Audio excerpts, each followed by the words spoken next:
In 2020, the world economy nearly stopped. Factories closed, millions lost their jobs, and the stock market had one of its best years in history. That isn't a paradox. It's a 300-year-old rule about who touches new money first, because when money is created, it doesn't reach everyone at once. And by the end of this, you'll see why the people hurt most by it are the last to ever feel it. We tend to picture inflation as a tide. Money is created, prices rise, and everyone floats up together evenly. It's a comforting idea, and it's wrong. New money doesn't fall on the economy like rain, soaking everyone the same. It enters at specific points, through specific hands, and it travels outward from there, slowly, unevenly. Where it lands first and where it lands last turns out to matter enormously. To see why, you have to follow a single unit of new money on its journey and watch who it reaches in what order. This isn't a modern theory. 300 years ago, an Irish-French banker named Richard Cantillon noticed something his peers had missed. New money, he observed, raises prices, but not all at once, and not for everyone equally. It depends entirely on whose hands it passes through and in what sequence. The ones nearest the source spend it while prices are still low. By the time it reaches the far end, prices have already climbed. Economists still call it the Cantillon effect, and once you understand it, modern inflation stops looking like weather and starts looking like a relay race with a head start. So let's follow one new pound the moment it's created. It doesn't appear in your wallet. It enters where money is made and lent.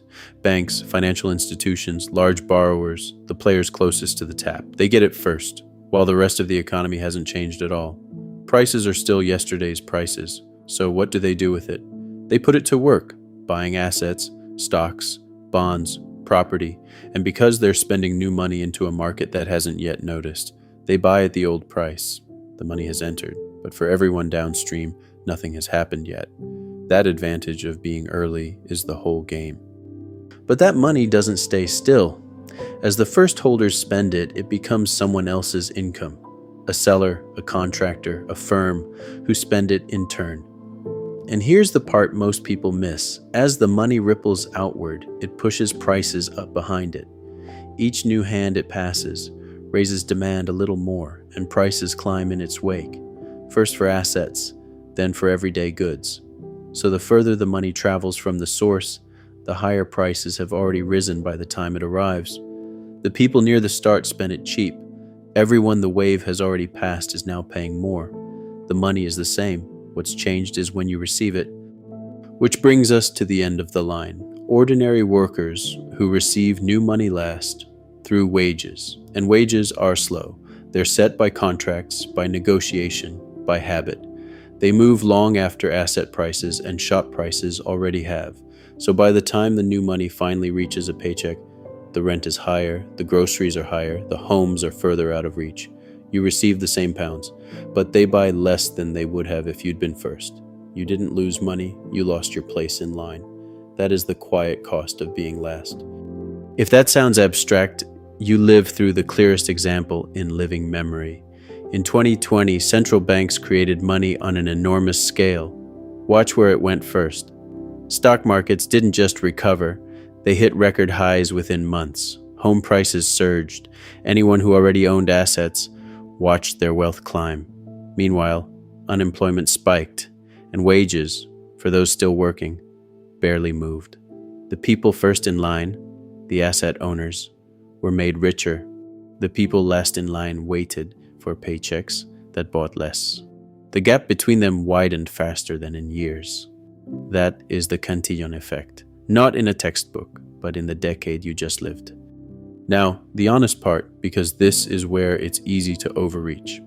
The Cantillon effect describes how money enters an economy. It is not proof that anyone is plotting against you. It's structural, not a scheme.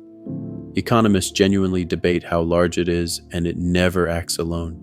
Technology, globalization, tax policy, and a dozen other forces shape inequality too.